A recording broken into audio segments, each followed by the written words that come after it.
Oh, what a day. Mm-mm. All right, everybody, welcome to the podcast. And first and foremost, the warning. The following podcast contains politics, leftist politics, the whole truth, justice, and the American way thing. We live in a time when one has to post this post. Progress is a dirty word, such as science and reason. My superheroes would weep. Also, my podcast includes naughty language. So if you're not comfortable with that, this is a warning. It will also include a lot of spoilers about Wonder Woman. And let us begin with this amazing quote by Will Smith, a actor who was very famous, but is also part of the DC extended universe. And the quote goes, If you're absent during my struggle, don't expect to be present during my success. Quite agree with Deadshot over here. Speaking of success, there's going to be a lot of bandwagon fans going on, saying that basically, but us fans, we've been, pretty damn aware of the success of, the DC movies. It's just that there's a lot of bias in the press. For instance, Time Warner itself, Time Warner Corporation, gave us a shout out that goes like this. Consumers spent an estimated $4.5 billion on DC Comics merchandise alone last year, contributing to a record performance in consumer products. So yeah, that was a really nice shout out of them. We also boosted some of their, stock performance, and I'm pretty sure that's why the other giant of AT&T purchased Time Warner, which is a huge deal, So yeah, I think I think we're safe to say we're pretty damn good. And one of the reasons why I bring this up in the context of the Wonder Woman review is that so far we've had 4 films prior to the Justice League, and a lot of people are very uninformed about what goes on, and they might just be stumbling into this universe for the first time. They might have been interested with Harley Quinn, and now with Wonder Woman, kind of being like, whoa, kind of big.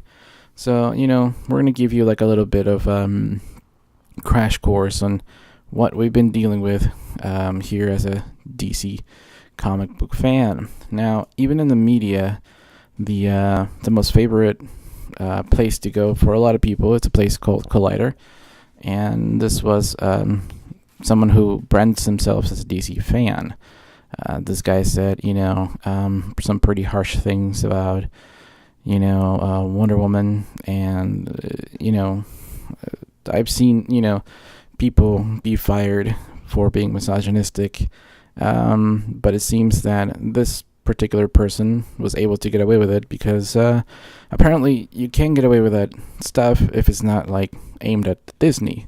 So because it was aimed at DC Comics, it was kind of like, a lot of nerds in the media seemed to be okay with that, even if it was horrible and, misogynistic. So over here, it's a much more recent one, definitely not 16 hours ago, but, a few days, maybe even a week old. He's trying to backtrack and, play nice. But again, this is just like one example of how hateful these people can be. Now, the other thing that it's really, really interesting, it's, not everybody agrees with the whole notion that, the Disney Marvel films are successful. I recommend you type that into Google and go search it for yourself. For instance, What Culture has an article that says 10 ways that the Marvel Cinematic Universe has ruined cinema. Again, it's something that it's an article that is very good to read if you're not into movie making or filmmaking. Even, the so-called pro nerdy stuff websites even had this kind of BS going prior to to Wonder Woman. They were just trashing her, comparing her to Cena, the warrior princess, even though it was definitely the other way around. And notice that DC Comics did not sue Xena Warrior Princess. But anyways, this was made by an awesome fan named John King. So go ahead and give him a follow on Twitter and Facebook. The other cool thing is that we actually saw a lot of financial investment by Warner Brothers into the marketing. I believe a couple months ago, people were complaining that there was no marketing for Wonder Woman, even though Guardians of the Galaxy was pretty much booking all of the advertising and, the billboards, the magazines, TV spots. Usually they start to roll out all these kind of promotions a month, prior. They have the deals with the restaurants, the sodas and things like that. So I want to give a big shout out to this awesome dude, Anthony Fabrizio. Hopefully I'm mentioning your name right. He is from Twitter, and I told him that I was going to give him a big shout out because he started the why aren't they marketing Spider-Man Homecoming? It's just a month away. Do they not have the confidence in it? Is Marvel Doom? Because these were the headlines that DC was battling prior to Wonder Woman, even though there was a lot of awesome promotion going on. I said that last year the promotion started for Wonder Woman with the amazing Comic-Con exclusive Barbie doll. Everybody laughed at me, but that's because they're not a collector. Barbie is a huge revenue stream for toy companies, and having an exclusive edition Wonder Woman was just like a preview for like all the cool stuff that they have right now. They have a Barbie Wonder Woman for most of the Amazonians, which are selling out pretty damn quick. So yeah, the promotion started a year ago, but the press was not very keen on addressing that issue. Here's a wonderful a review. This is the kind of press that the competition gets, and if we can get this kind of press, man, we'd be set for life, right? I mean, if my performance at my job was based on how people feel and not the quality of my work, man, I'd be a lazy man forever. So this is from Instagram, DC Squad. Definitely go ahead and follow them.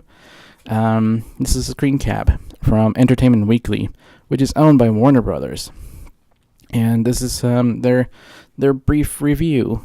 Guardians of the Galaxy Volume 2 proves it's possible to be disappointed by a film and still have a good time watching it. They seem to misunderstand what it means to be a critic. But, that's the kind of press that we were going into battle with all these movies. And speaking of Guardians of the Galaxy, this is the kind of nice sandwiching that the media does when they want to publish something negative. For instance, the creator of Guardians of the Galaxy's Mantis, he said that the movie got the character wrong. This is from a website called Polygon. They mostly do a lot of video games reviews and stuff like that, but they delve into pop culture. Over here, I've highlighted all the positive stuff. The first paragraph is all blue. That's the positive stuff. And then we move on to the article. And I've highlighted some of them. The red stuff is the negative. The blue stuff is the positive. So you can see that even when they have negative stuff, they kind of try to sandwich it with some positive stuff, And some people say, well, that's because, the creator said that he wasn't impressed with the Mantis, but the Mantis on the screen was entertaining. Yeah, but it was not Mantis. So even if the character's creator says, yeah, he's not really into it, they kind of try to put like a positive vibe and spin. For instance, they brought in this wonderful piece of journalistic integrity. the topic of creator compensation also came up with the recent news of Marvel's deal with Bill Mantlo and his family over the use of Rocket Raccoon that has allowed them to move him from his nursing home to a new home. And, notice that the word settlement or lawsuit is nowhere to be found. It's they kind of make it like, oh, it's Marvel's deal. I also blocked off Disney and, saying that it is really wonderful that they're handing out money when they're not really mentioning any kind of court papers to say it was a lawsuit. So yeah, even then, if we had this kind of press, the DC movies would have been viewed a little bit more, fair and balanced, if that's the right word. Most of the audience, if you go to user scores, they have really positive vibes on these movies. Even, IMDb now has a little bit more credibility since Rotten Tomatoes was dumped by Yahoo. Fandango uses IMDb as well. So Rotten Tomatoes has not really had a lot of luck recently, and their credibility has been diminished. For instance, one of the things that I like to point out to people is that the quality of movies like Man of Steel, Batman vs. Superman, and Suicide Squad are way too superior for people to compare it to the first three from Disney, which is Iron Man, The Incredible Hulk, and Iron Man 2. Iron Man 2 is being one of the worst superheroes movies of all time in the last recent memory, and The Incredible Hulk was not so incredible because the actor Ed Norton definitely walked off the projects, and there was no sequel for the Hulk. Now he's playing second fiddle to Thor in Thor 3. And the first Iron Man movie was pretty serious, and they had to do a lot of character development because they didn't really have money. This is prior to Disney purchasing them. So, when it comes to reviews in the DC universe, I kind of quote Steve Trevor. Yeah, it's not for everybody. But, one of the things that I have to tell people again and again, I heard some stupid people in the theater, both fans and haters. After seeing Wonder Woman, a couple of the DC guys were like, yay, this is better than anything Marvel has done.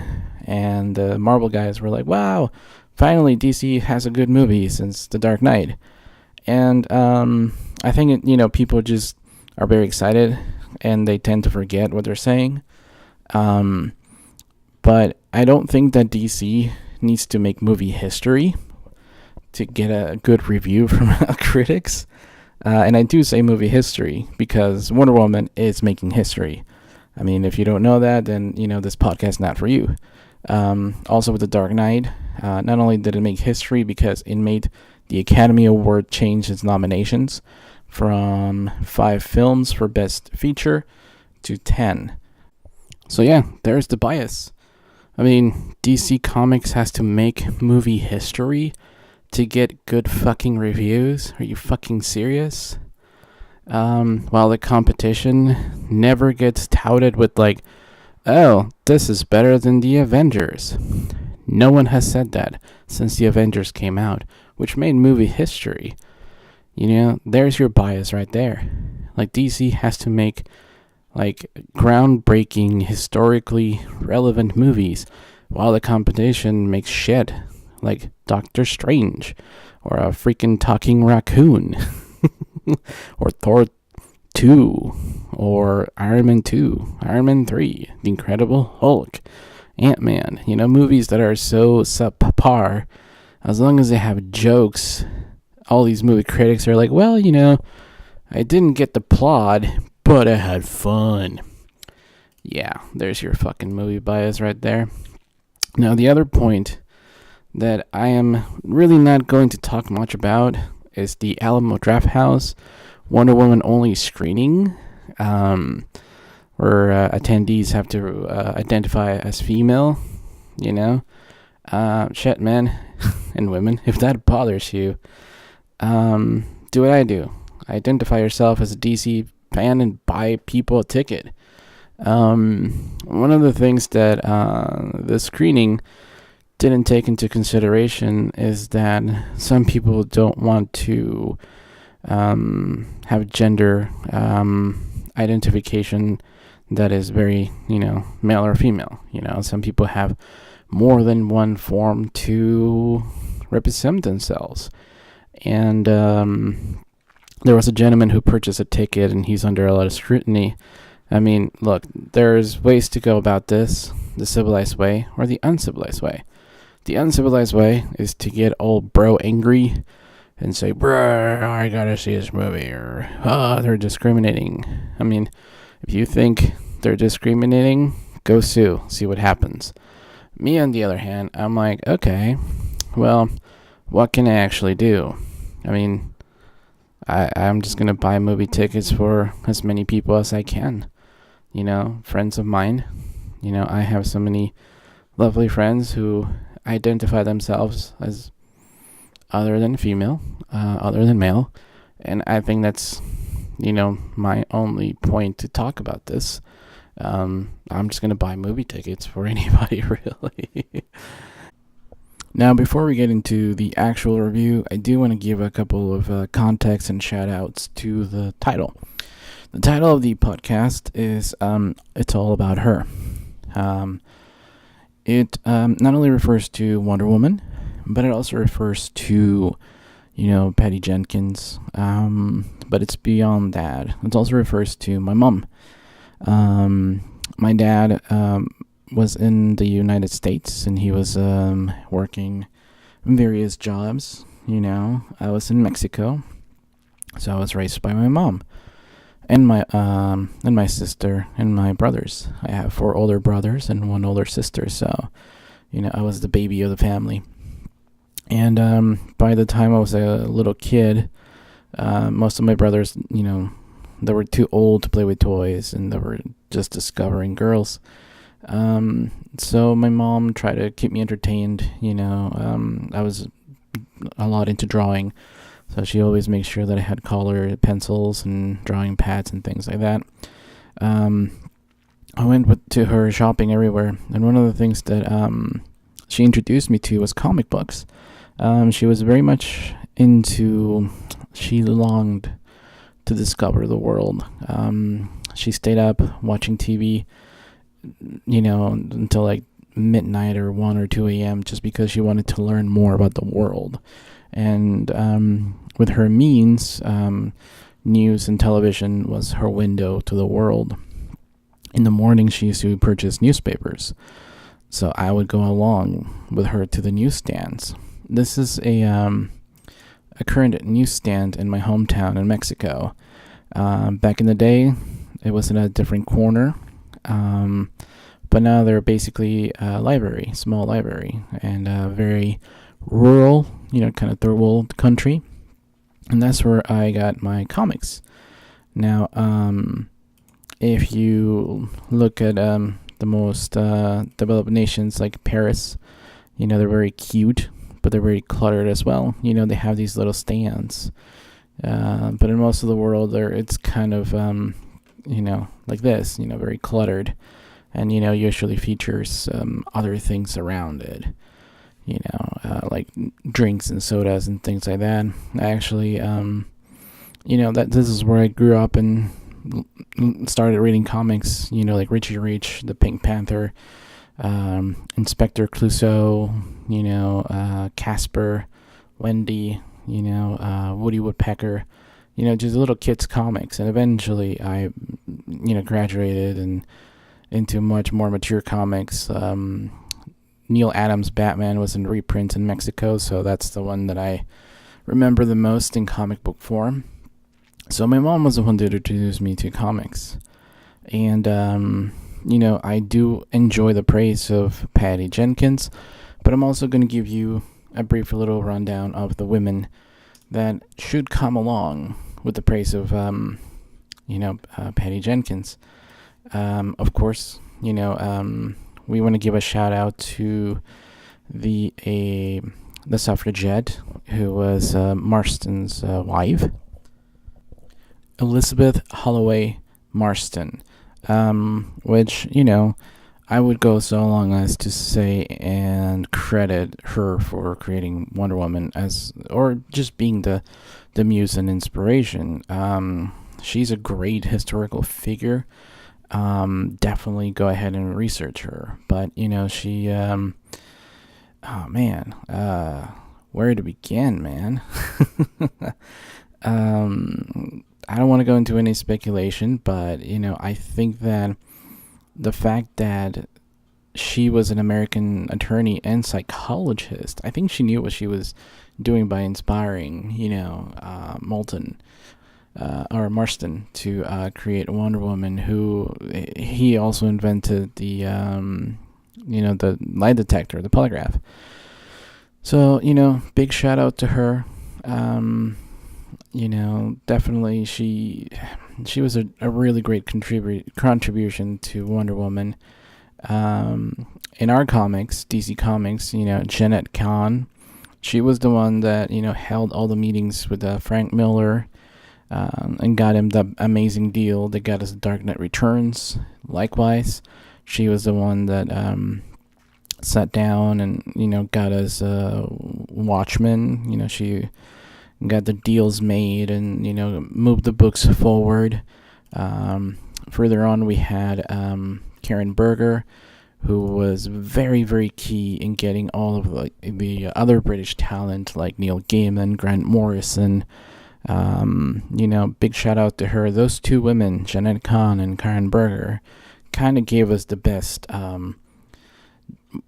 thing about DC in the 80s and changed the industry forever. To this day, Marvel has nothing equal in terms of Watchmen or The Dark Knight by Frank Miller, or Vertigo for that matter. So, when people say that, Warner Brothers or DC don't do women justice, I think they're really wrong.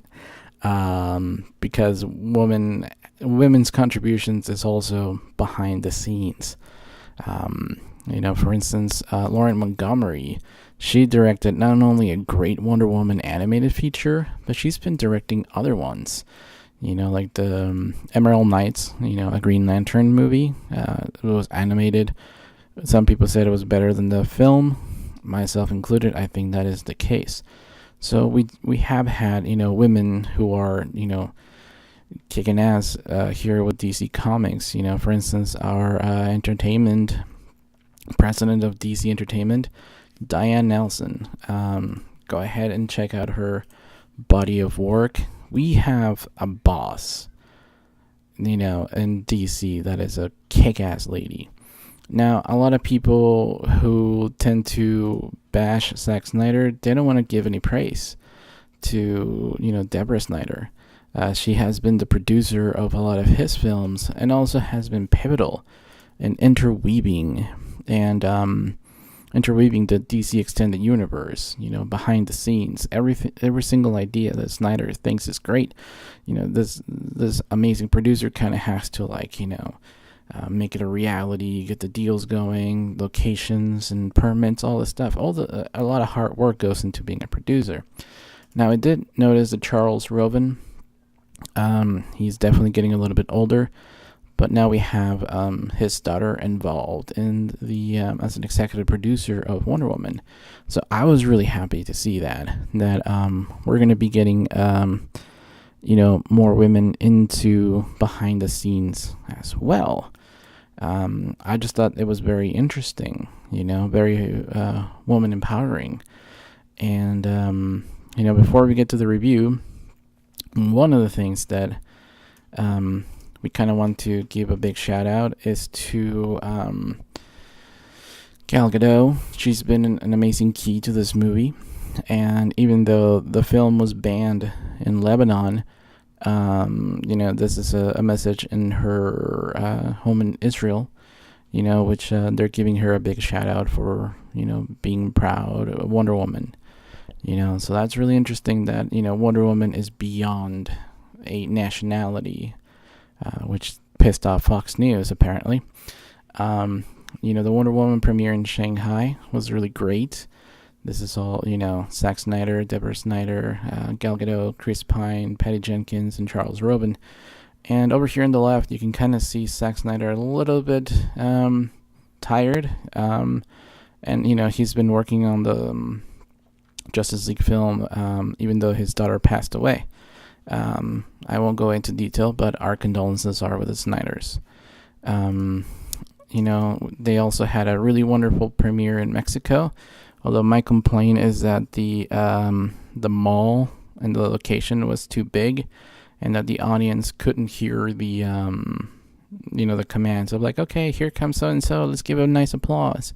So it seemed very empty and echoey, whereas the premiere for Batman vs Superman was in a much better venue where you could have, where you did have cohesive, fan interaction. So that was a little bit weird, and perhaps don't translate it in Spanish, because a lot of us speak English.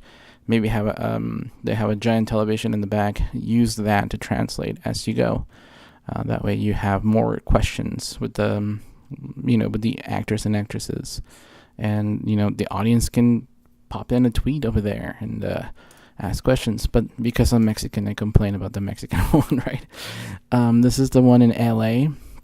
That we're going to have a premiere in London, but because of the London attacks by terrorism, they postponed that. Again, our thoughts are with London.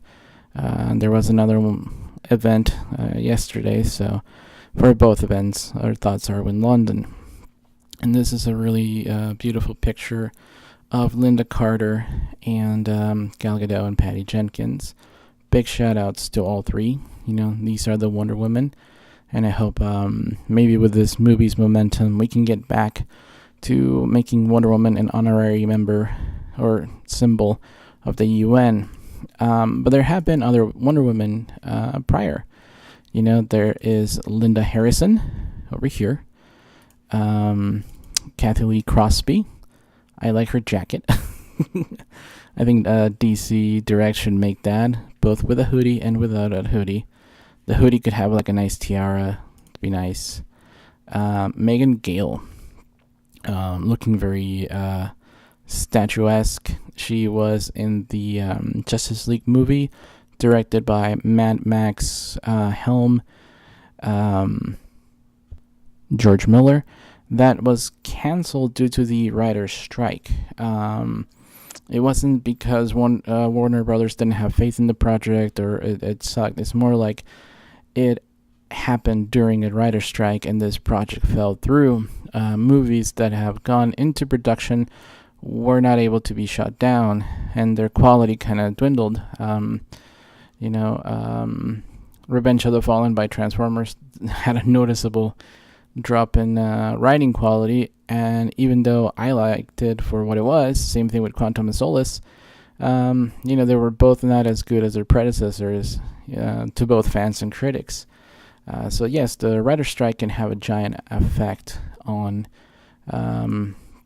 many decisions. Now, the Wonder Woman TV show revamp, there was no strike there. They just chose to basically not go with the show, and I think that Wonder Woman could have been a good TV show, but then again, any other network that has attempted a DC property other than Fox, they don't know how to handle it because they don't have the budget, perhaps. So, I'm glad that Supergirl has been successful on NBC, even earning not an Academy Award, but a People's Choice Award for Best New Show. That was awesome. And once I moved to the CW, it's been pretty damn awesome. So I'm kind of sad that the TV show never happened, but because of that, we got Supergirl instead, and we got a Wonder Woman movie. So yeah, there has been other women involved in Wonder Woman. Now, I want to give a big diss to Rotten Tomatoes. Not only because we don't really need you. We don't really need to know that Wonder Woman's a great movie. We don't really need you to love the character, to respect women, to love feminism and good movies. It's kind of like saying that you need a man's approval to be whatever the hell you want. So, Rotten Tomatoes, we hardly knew ye. We don't really care for you. So, anyways, let us commence the review. Dun dun dun dun dun dun dun dun dun dun dun dun dun. Awesome soundtrack. So this film is all about her. One of the coolest things that I liked about this film, as opposed to the other ones, is that it focused solely on Diana, starting with a voiceover, pretty much all the way up until we cut into the main bad guy, Ludendorff, arriving at a facility site. So up until then, which I think it's about 30 minutes or 40 minutes into the film, so we get nonstop focus on Diana. So we start off the film with DC Cinematic Extended Universe bookends. And the first one, okay, there's going to be spoilers, so bear with me. It starts at the Louvre, which is pronounced Louvre, as the French people told me when I went there. Diana works there. We don't know what kind of title, but it seems fairly important. We see a van by Wayne Enterprises delivering a really important piece of history. And it's a photograph of her and her, teammates about World War One. So that's how the film begins. It's all about her. Now, I did find that the child actor was inquisitive, charming, and feisty, which is pretty good qualities for, little Diana to have. We quickly get a nice setting of the Themyscira, and what I thought was like, a really good aesthetic. It feels more like a town that has been, built and rebuilt. In my early impressions of the trailer, I noticed that, things are made out of bricks, which you can just make by having land. So if you're going to make something sustainable in the long run, you basically, if a house is, kind of crumbling down, you tear it down, you make more bricks, you start over. It seemed like a really nice renewable source for building materials, and also the fighting style of the Amazons was very much helping each other out, and I wouldn't say it's like a soccer game where you hand the ball to somebody else, but it felt very camaraderie. There was a lot of camaraderie in battle, and a lot of valor and pride of going into battle instead of the cowardice of a gun. We get a nice little montage about the old gods, and what I like about judging movies as opposed to what I like in movies is a scene like this. This is a scene about the old gods. They come alive in a painting. And Diana's mom, the Queen Hippolyta, she tells the story of the origin of the Amazons. And it's done really beautiful, kind of like an art piece. And this is where, an intrusive studio would have said something like, hey, can you put something about Darkseid in there? Or can you maybe put like something about Mercury and say he was a speedster, like the Flash? None of that is here. It's more like Patty Jenkins decided what to do. I think that's pretty damn awesome. So, one of the things that I liked about it is that the Amazon culture was introduced adequately. Although, my fanboy brain was like, oh, they should have showed the glimpse of what we saw in the Justice League trailer where there's a bunch of Amazons fighting Darkseid. And I'm like, well, I don't know the context of that scene, so I don't know if it would have fitted into this movie.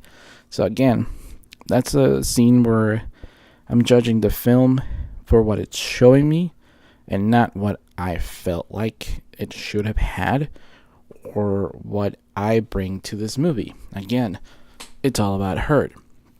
Now, Steve Trevor lands crashing his plane into the water, which is, pretty adequate, comic book accurate. I like it. As he's drowning, there is a nice shot of Wonder Woman saving him, and it's kind of an epic shot. The cinematography here, it feels a little bit a combination of both extensive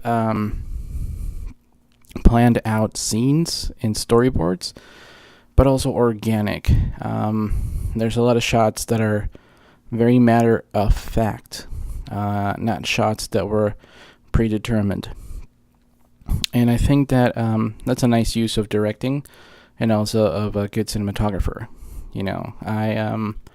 There were so many shots in other DCU movies that were like accidents or they just happen organically. So I'm glad they're keeping that tradition. Now there's a little bit of a fun introduction here when Steve Trevor gets out of the bath, and this is what I found inspiring about this movie. This movie has layers. So I'm talking about the scene with the watch. When Diana goes, "What's that?" and most of the audience laugh because they assume that she's looking at his penis. That's like, yay, joke time. However, there's a second layer to that. And, once Steve Trevor's talking about his watch, he says, well, tells time and tells me, what time to get up for my job or what time to go to work and stuff like that. And then Diana goes, "You let that little thing tell you what to do." And I kid you not, I've seen this movie twice, and me and my girlfriend were the only ones laughing at it because we were like, that seems like a nice reference to your ego, your little ego or your little penis or whatever. And also the ego of time, the ego of job obligations. It seems really damn funny, and I think only 10% of the audience laughed at that joke in both showings with the hardcore midnight fans and then Saturday, so that was kind of interesting that people fall easily into like a penis joke, and then only 10% fall into the more subtle joke. But upon the second viewing, I realized that we let those little things tell us what to do. And that little thing, it was not just a watch. It was the memory of his father, because his father gave it to him. And Trevor was carrying it with him. He could have had any other, watches and things like that, maybe a fancy one. But he kept it because it had a meaning to him. The meaning was love of his father. And it's interesting because, that has a theme. It's the memories, longing, love. These things have a bigger meaning that I didn't get the first time I saw it. It took me a while, and I was like, aha. And this is what DC movies have. They have layers. They also have a homage to the first Spider-Man by Sam Raimi, which Patty Jenkins admits that she loves. When Wonder Woman's scaling the tower, that was by design, not by accident. And one of the things that I liked about it is that, once they take off, when they're about to take off, there's a nice moment in there that resembles another scene from another superhero movie, where Diana tells her mom that she has to go. And Queen Hippolyta is like, well, you're my greatest pride, but tonight you're my greatest sorrow. You may never come back. That scene reminds you of another scene, but I'll touch upon that later. This is all about her. Now, Steve Trevor mentions that he's not average, and we get some nice commentary about sexuality and stuff like that, and it's fun. But when you analyze it, the thing that makes Steve Trevor not average is that he's not a douchebag in time of war. It's very easy to become jaded and selfish in time of war, and he's not. He's actually doing a pretty decent job at staying a decent human being. Not very decent time. So that was beautiful.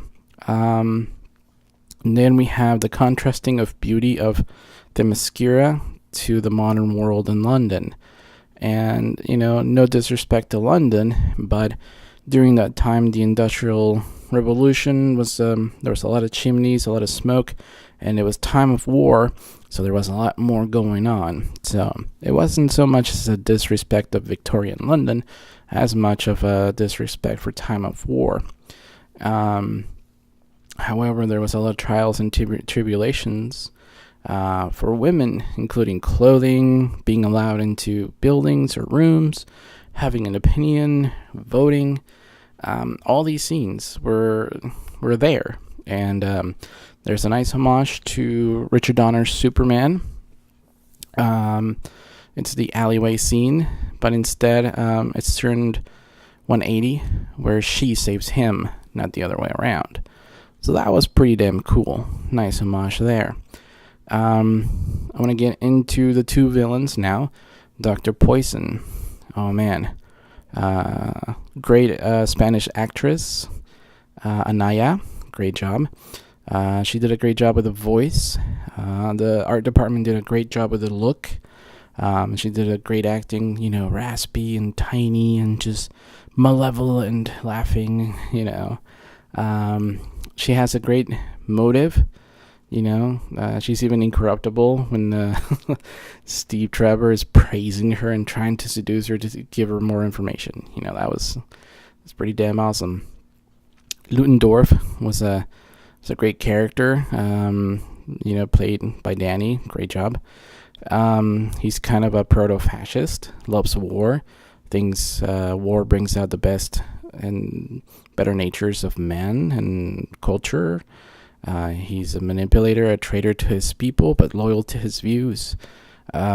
Great character. Now, once Diana leaves London, we get a lot of empathy for the veterans of the war, which is, again, this empathy for the military is featured on another superhero movie, which will be very comparable to this one. But again, this is a review, so it's all about her. And she stands up to some of the corruption in the military, where she says, "Where I'm from, generals fight alongside their men," and that's old school war mentality or valor, where military were servants, not autocrats. So that was nice, because Diana stands her views, even as more diversity of men come into play when, they get in the vote and they start, talking to all the people. Amir is really interesting. The Scottish sniper guy was really awesome. Sam, who's going to play for them. And then a chief, played by a Native American actor, who, by the way, actually spoke in Blackfoot. And one of the, if you go to the online, go to Indian Country News, you have a wonderful interview with him. And he reveals the secret character that he's playing, that he said on the dialogue. He was encouraged by Patty Jenkins to pick up some of his authentic wardrobe. And one of the things that I liked about him is the way that he's introduced. They're both speaking Native American Blackfoot, because Diana speaks many languages that even people back in London didn't think it was like that astonishing. It's like, well, she speaks one or two languages, whatever. But yeah, it's a lot of effort. One of the things Chief says, when Diana asks him, who killed your people? He points to Steve Trevor, and he says, his people. It's a joke that many of his people weren't laughing in the movie theater. They were just like, but that's it's funny because it's fucked up and it's true. Now, one of the things that I really liked about the landing is that once you move into seeing the suffering of the people in that other area, you move to the trenches, and then you move to no man's land, and then you move to taking the town, which all happens very, very quickly and very effectively, I might add. One of the things that I really enjoyed about that is that, they could have just done a reveal and done that and then cut to. But no, the fact that they didn't cut and it was just all one epic long scene was really ballsy. And one of the things that Patty Jenkins was speaking is that some people in the creative department didn't want to have the trench scene, the no man's land scene. And I think it doesn't have anything to do with marketing. It has to do with negativity associated with Sucker Punch, which is a movie that a lot of feminists seem to hate, which was not the intention of Zack Snyder. And if you look into it, check out the interviews of the actresses. Don't let a man tell you, or me, tell you what the movie's about. Check out the interviews with the actresses, and they'll explain to you why they support that movie. Anyways, that whole scene where she's just taking all the fire herself allows for a great reveal. That's her Superman moment flying off that Patty Jenkins has compared it to. That's her reveal to the world. And it's really astonishing. The taking of the town. Once we heard that main theme music, dun dun dun dun dun dun, the whole theater just kind of went nuts. Personal favorite was when she charged the tank like a rhino charging a fire. She just went taking it on head on. That was like, very, very awesome. That was a sight to behold. And one of the things that comes with it is that after that scene, again, there are fewer cuts to the other bad guys, and it becomes more about her, I like the part where, in the middle of the film, we kind of cut back and forth to the bad guys. And then towards the end, it goes back to the same kind of tempo and momentum as the first part of the movie, where it's all about her. So you have Act 1 and 2 be kind of different, 2 and 3 kind of different, but 1 and 3 completely the same, because it's all about from her point of view, which was a great decision. So in part 3, of the movie, she takes the dress, she goes to the gala, even though people tell her not to go. She attempts to kill Ludendorff, even though Steve Trevor says, hey, no. And then something happens to the town, and she goes there too. And it was a very, very sad scene to see her see all of that. The repercussions of that brought to mind, the current world, where if you help someone, there'll be people who says like, hey, how come you didn't help the other people?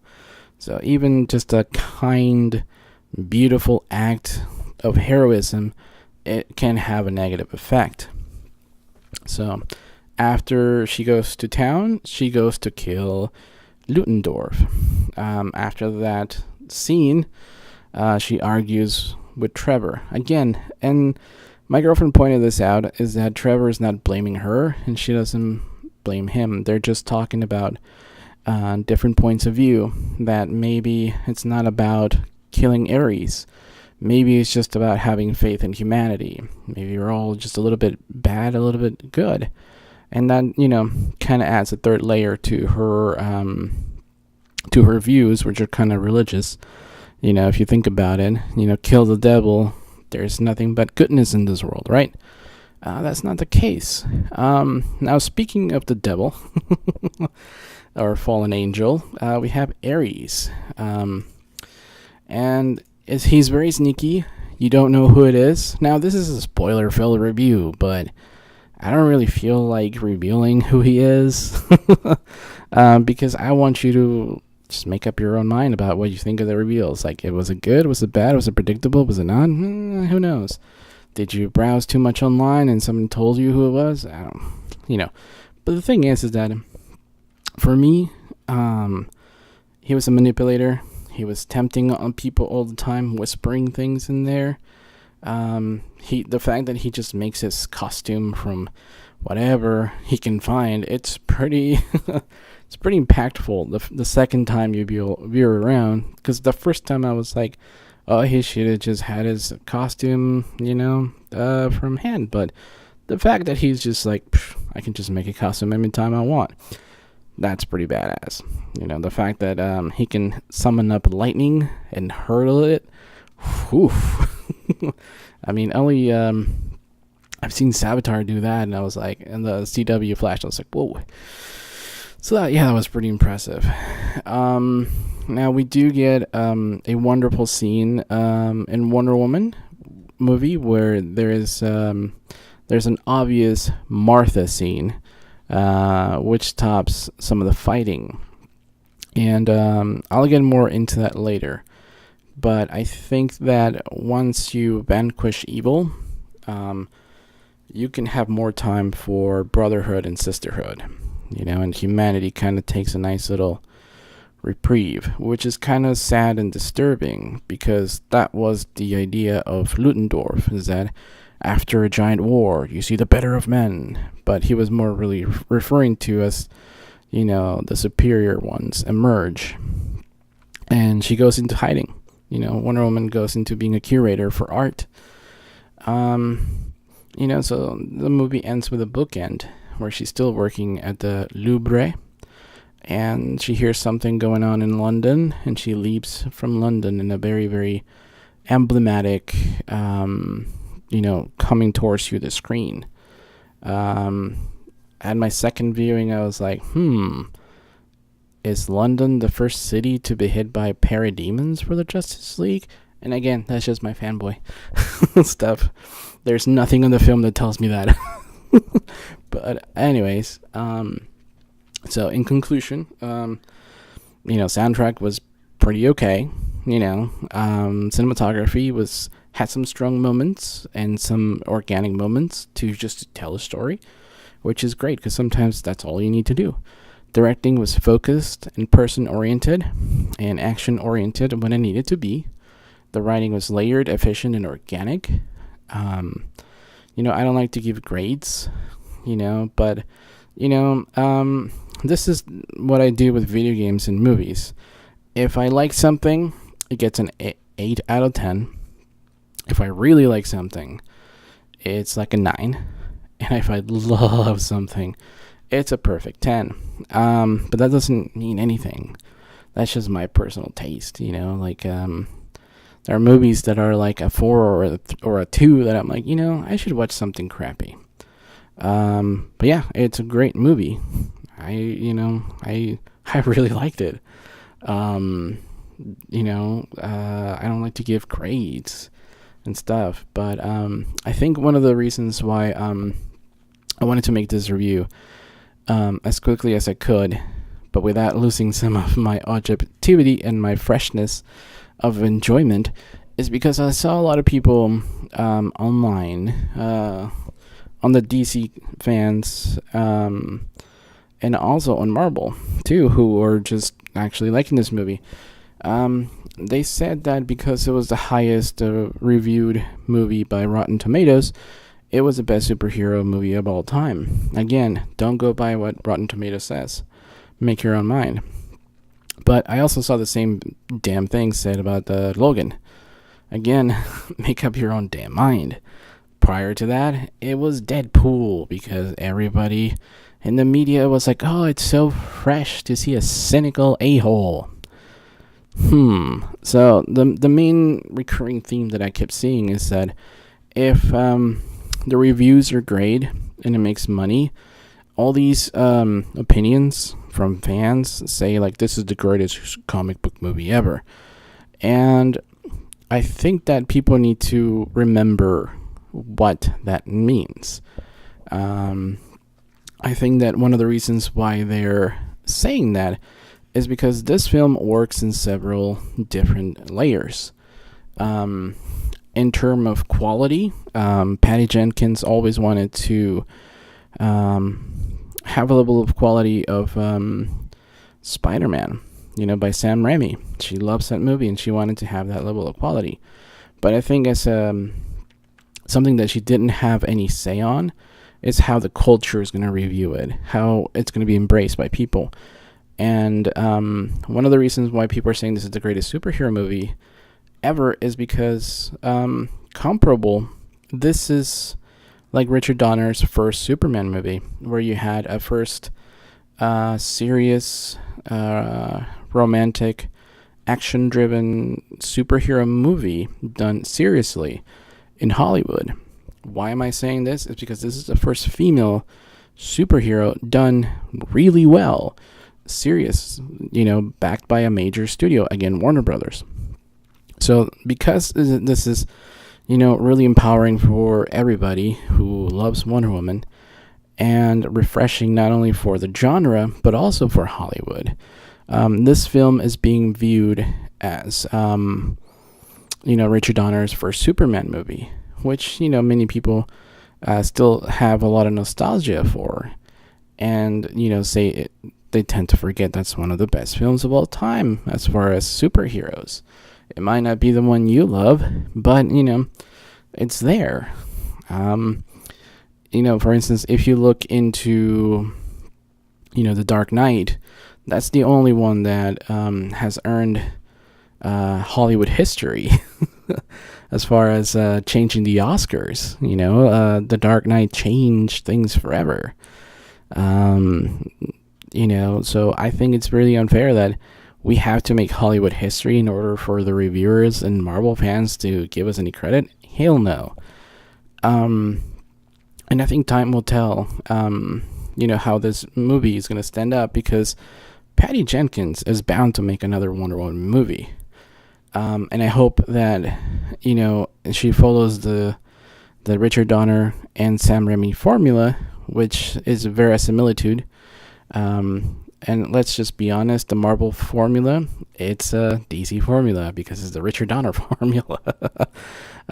Richard Donner and the Donners, with his wife, Shelley Donner, produced the X-Men movies over at Fox. Guess who was working at Fox at the time? Kevin Feige. Yeah. Go and Google it if you don't believe me. Now, who else worked for Richard Donner? Our biggest fanboy, Jeff Jones. Hell yeah. He actually worked as an assistant to Richard Donner. So that's why we're getting that kind of verisimilitude back into DC. The Marvel formula was always ours. And I think it fits. I think it's quite upsetting when they don't give any credit to all the other filmmakers, who didn't want to do that movie because they knew that Wonder Woman was coming. I'm not saying that, this was the plan all along, but I'm really, enjoying the fact that everybody behind the crew knew that this was going to be as epic as the first Superman by Richard Donner. Now, we are going to get into a third part, which is about how it fits into the DC universe, and what kind of benefits you have being critic proof. Part 3 is about the DC Extended Universe future. Now, as I mentioned before, Man of Steel was a sci-fi action movie. Batman vs. Superman was an ideological action thriller with some alien tech. Suicide Squad was Black Ops, or Black Ops / espionage. Some magic thrown in there. Wonder Woman is a fantasy action in a time in a time setting of WW1. Justice League will be the first superhero team movie in this extended universe. Now, how does that fare and compared to Marvel? Well, call me naive, but I don't think we needed Iron Man 2 or, the not so incredible Hulk. So, I mean, to enjoy the Avengers, I'd say you need Iron Man, Thor, and Captain America. You only need 3. The other 2 are kind of just forgettable. I mean, you need all the shield, blah, blah, blah, for Iron Man 2, which is, it's a shield movie instead of a good sequel for Iron Man, but whatever. So that's where we stand. But yeah, I think that after Wonder Woman, I think that, we have some pretty good stuff coming up. Now, one of the things that I liked is that, chronologically, Wonder Woman is the first quote-unquote hero on Earth prior to Superman. This continuity makes it really incredible, because, that's something that a lot of feminists or the media are not even typing about. This is fucking huge, man, and it's totally okay. I fucking love it, but I don't see a lot of feminists going, hey, Wonder Woman makes it so that she's the first superhero in this DC cinematic universe. Huzzah! They don't type that. Apparently, that's not what they do. They're bad guys. That's not what they do. I freaking love it. Now, one thing that also not many people are noticing is that after Batman vs. Superman, she and Batman take center stage gathering the Justice League, a position prior held by Superman as the leader of the JLA, which is pretty damn awesome. Now, in this particular picture that Warner Brothers released, she's taking center stage, man. And I'm like, she looks like a leader. She looks badass. She definitely is taking charge, Also, if you look at the Batman vs. Superman, this poster in particularly was one of the fan favorites of the Trinity. It was also featured in the Ultimate Edition, which, if you Google it, a lot of critics send Zack Snyder apologies. So, by the way, I did send that to The Daily Show. And compare Batman vs. Superman to, Trevor Noah when he first started, and Batman vs. Superman Ultimate Edition to the latest incarnation of Trevor Noah when he owned that stuff. He owned his comedy. So, that's good. One of the other cool things that they're not really noticing is that introduced Zeus and the old gods. A lot of people think, whatever, it's Greek mythology, whatever. But for us in DC, those old gods, they can have ties to future projects such as Justice League, Dark Universe, with Constantine and Zatanna, Swamp Thing, a lot of those. Like I mentioned before, Mercury could be seen as a, Speed Force speedster. Awesome, right?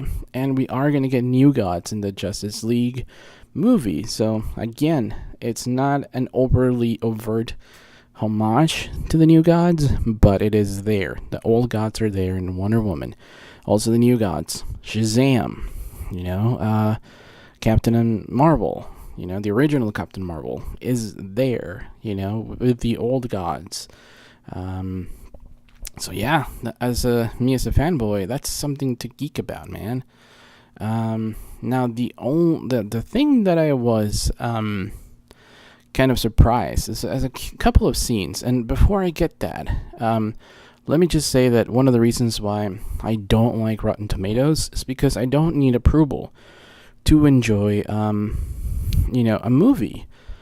For instance, one of the things that I hate about critics is that they seem to turn off their brain. Now, what does that mean? Well, I kind of wish that I didn't have to do this, but it's pretty damn obvious. Not many reviewers had any problem with the slow motion. Not many people, those Zack Snyder slow motions, man.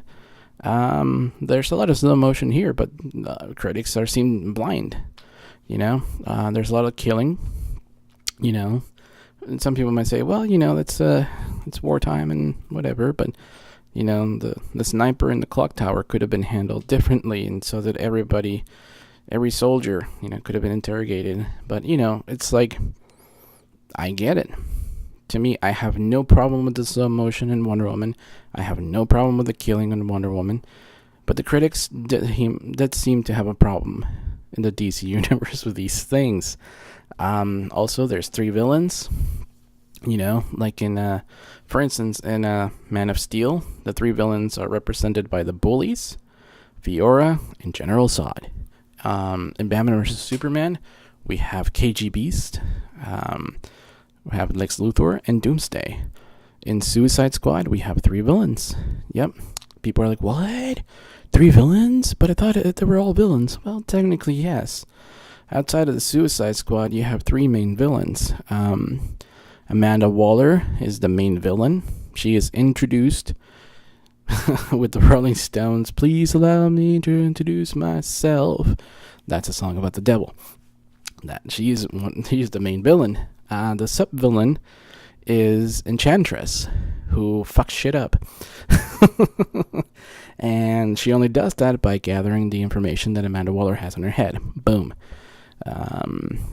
That's how you know that you can talk to someone who's smart. If your movie reviewer says that Enchantress was a sucky villain for Suicide Squad, they're fucking stupid. Avoid it. Ban them. It was Amanda Waller. The 3rd villain in Suicide Squad was the Joker. Big fucking surprise, right? Again, in this movie, we have 3 villains. We have Dr. Poison, General Ludendorff, and Ares. Awesome. But not a lot of, movie reviewers took a dump on this movie for it. For instance, a lot of people complained that, oh man, you killed off Jor-El too soon. It would have been nice to have him in the movie. Well, we did, in the form of a hologram. So then they moved into, like, you killed Paul Kent too soon. We could have them more. I'm like, well, no, I never had any problems with it, because that's what the movie showed me. It's not what I wanted. It's what the movie showed me. The movie showed me plenty of evidence why that thing happened. Why that needed to happen.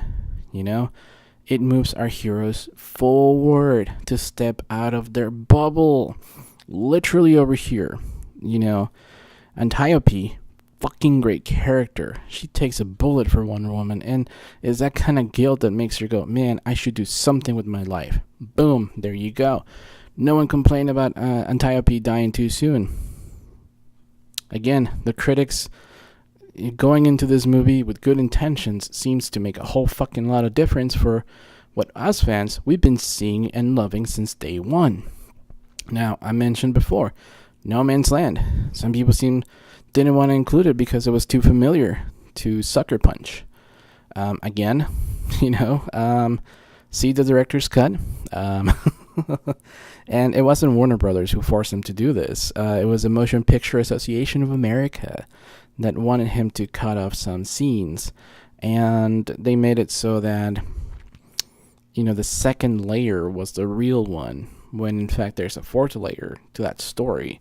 And the person who you think is the protagonist is not the protagonist. So it's an amazing realization when you look into that movie. Deborah Snyder had a lot to say about that movie. And I think that once you look at Zack Snyder's family, that's mostly women, you would realize what he's doing. And again, if you don't like a man telling you what to do, listen to the actresses. They're hardcore feminists. They know their shit. So go ahead and listen to them about Sucker Punch. And then there's also a video on YouTube. It's titled "Why You're Wrong About Sucker Punch," done by a cinemaphile. Somebody who knows a lot about science, the science of cinema that I don't know. I'm just average. So anyways, the other thing that was kind of interesting is that Kal-El in Man of Steel was told to hide his powers. I mean, even going as far as to not fight bullies. Here, however, we have Diana trained, which is why we have her as a more upbeat person. Again, that's what happens with, active and reactive minds, and also oppression and praise. You have very two different dichotomies. Kal-El and Diana have a lot in common, but the way they went about becoming superheroes is completely different. Now, for instance, Kal-El has lost his Kryptonians. He had to make a hard decision to either choose them or Earth. The Kryptonians who showed up were led by General Zod, who is basically alien Hitler, who believes in, superiority of superior genes. Diana still has the Amazonians in an island somewhere. It's not like she lost her whole sisterhood of people. So you are going to have completely different characters. Kal-El lost everybody. Diana still has them. And, one of the things that I do want to say is that it's very reminiscent of what's going on in the world right now. A lot of people, I've seen a lot of people on social media say that you can't criticize this movie because it has a female director, and if you do it, you're a sexist asshole. Or, those usually who say that are sexist assholes. Fascists will say that you can't criticize this movie because the actor is Jewish. However, if you look at the Superman creators, they were sons of Jewish immigrants fleeing their world, their lost world. Me as an immigrant, I can tell you that, sure, I can go back to Mexico anytime I want, but it's not the same. Once you leave your home, the tie is completely severed.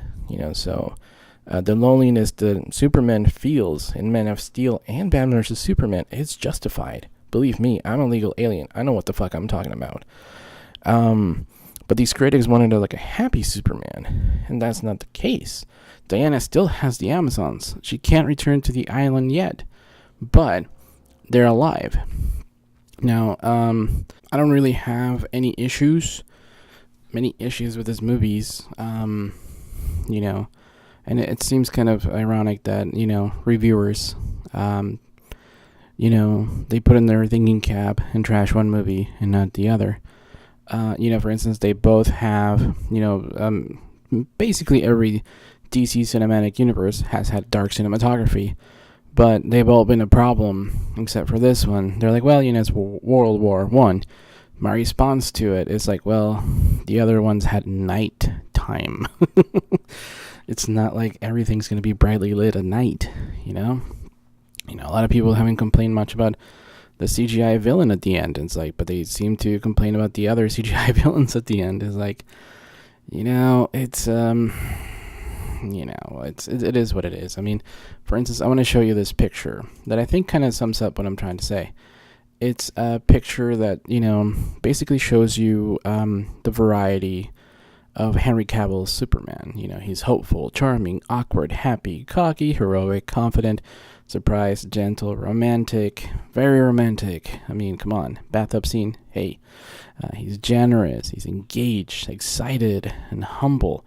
I think our buddy John King made this to kind of give you an example that, all the qualities that didn't seem to matter for people in Superman were there. Just reviewers weren't seeing it. And like I said before, maybe it's the reviewers going along, but it's it's refreshing to see the reviewers finally appreciate a DC movie, even though we've been appreciating it all along. Now, one thing that I do want to say is that, one of the things that was really sad for me was watching, spoiler alert about Wonder Woman, Steve Trevor. Imagine if Zack Snyder had killed off Lois Lane. There would have been a giant uproar. But Zack Snyder already did that when he killed off Jimmy Olsen. Why didn't I have a problem with that? Well, what's the title of this podcast? It's all about her. I didn't have a problem with Jimmy Olsen getting killed off because in the movie Batman vs Superman, he stands up for Lois. It's okay, Lois, he says. And instead of focusing on the adventures of Jimmy and Lois, guess what? The filmmakers decided to focus on Lois. Why? Because it's about her. You're having a dude kind of like be the plus one for the woman to talk to, kind of depowers her woman, powerness. You can basically do a lot of things with other characters. For instance, Lois Lane has Jenny to talk to and has a forensic analysis friend played by Jenna Malone. So she has other women to, kind of talk to, which prior these roles would have gone to the men. Now with Steve Trevor, he was kind of there for the men to kind of empathize and just kind of be there. He played, he was like Mad Max to Furiosa, except in this one, it's different. This is about her. This is about Wonder Woman.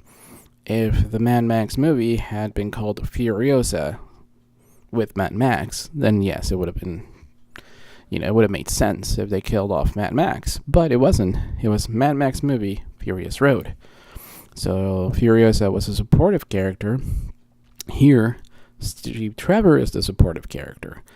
And it was bittersweet to watch it, unfold. And it was painful. It was painful because not only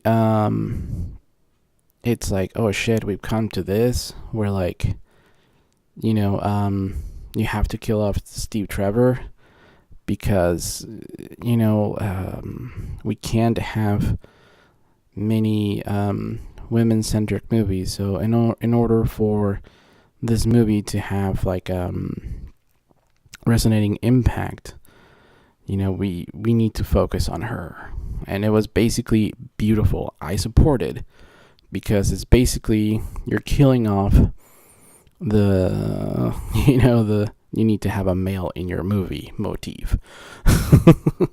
It's like the whole notion that us guys can't enjoy your movie if you don't have that one dude for us to like empathize. And I thought it was brilliant because that kind of destroys sexism, in a really cool way. It's sad because in the comics, Steve Trevor is her, her romance. It was a beautiful romance movie, but just like Casablanca, in order to save things, sometimes you have to lose part of your, personal life. And for that, it was beautiful, And again, going back to the Martha scene, a lot of people had a lot of problems when Batman refused to kill Superman because of Martha. And what is Martha if not love? I love my mom. That's what the scene was about.